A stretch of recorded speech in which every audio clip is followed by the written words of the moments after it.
Alright, this is just going to be a quick video discussing one of the biggest blunders of the Christian church.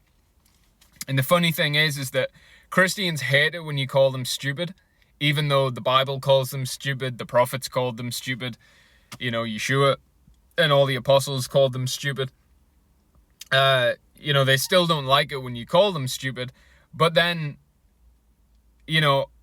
out of the same breath when they say, don't call me stupid, they'll say that Friday afternoon to Sunday morning is 3 days and 3 nights. They can't even count to 3, right? So, and the thing that they'll use to justify that is they go to the Babylonian Talmudic Jewish tradition of, if it even touches a day, that counts as the whole day. Okay? But the Messiah is more specific than that. In one place, he says there is 12 hours in the day. So if there's 12 hours in a day, and that means there's 12 hours in the night, and he says 3 days and 3 nights, that means 3 periods of 24 hours. Because he doesn't just say 3 days. He says 3 days and 3 nights. That means 3 full 24-hour periods. Okay? So,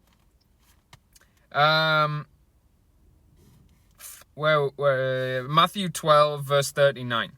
But he answered and said unto them, An evil and adulterous generation seeketh after a sign, and there shall no sign be given to it, but the sign of the prophet Jonah.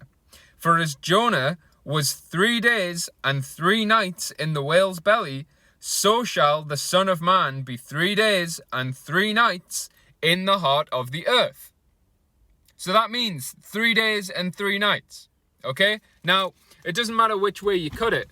Friday afternoon to Sunday morning is not 3 days and 3 nights. Now, the Friday afternoon to Sunday morning, that comes from who else but Rome. It comes from Rome, because Rome were sun worshippers. They were pagan sun worshippers. So they changed the Sabbath day to the venerable day of the sun. That's why you've got the Lord's Day on Sunday. The day of rest is the Sabbath day, which is Saturday, not Sunday. Rome changed that. You're worshipping a polluted version of the Sabbath day created by Rome. Okay? Now, the Messiah, before he was crucified, celebrated the Passover. And the Passover is always on a Tuesday. Okay? So he celebrated the Passover, and then the next day, he was crucified. He was crucified in the 3rd hour. Okay? So the 3rd hour would have been 9 a.m. on Wednesday. Okay? Because the day begins at dawn. Again, don't listen to Jewish Babylonian false teachers telling you that the day begins at dusk. It doesn't. That's a Babylonian tradition that the southern kingdom of Judah picked up when they were in captivity in Judah. A day begins at dawn. So he was crucified at the 3rd hour, which is 9 a.m. Okay, just think about it. If a day began at dusk, who's getting crucified at 9 p.m.? That's a terrible time to crucify someone. You do it first thing in the morning so everyone can see it, so they can all be there to shame him. That was the point of crucifixion. The whole town would come out to watch. Okay, so he was crucified in the 3rd hour, and then he gave up the ghost and died in the 9th hour, which is 3 p.m. Okay, so 3 p.m. Wednesday he dies. Joseph of Arimathea rushes to get him down and prepared. Okay, he goes into the heart of the earth on Wednesday night. Next day is Thursday night. Next day after that, it's Friday night.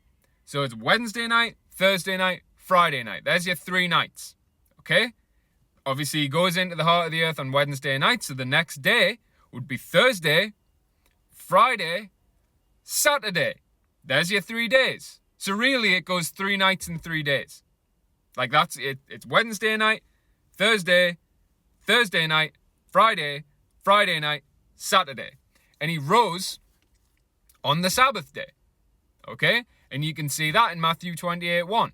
When the 2 Marys, as it is beginning to dawn into the first day, but it says in the end of the Sabbath, so it's still the Sabbath. It would be about 5 a.m., 5:30.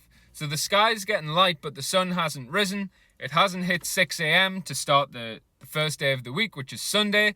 So it would be about 5:30 in the morning. So it's in the end of the Sabbath, as it's beginning to dawn into the first day, came the two Marys to the tomb, and he was already gone. So he didn't rise on Sunday. He was already risen. He was already risen as it was dawning into Sunday. That means that he rose on the Sabbath day.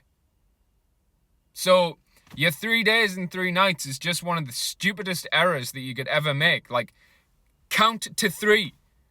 Friday afternoon to Sunday morning isn't even 2 whole days. It's not even 2 whole days. And you need it to be 3 days and 3 nights. So you've gone seriously in error. But the reason why this happens is because you don't actually read your Bible.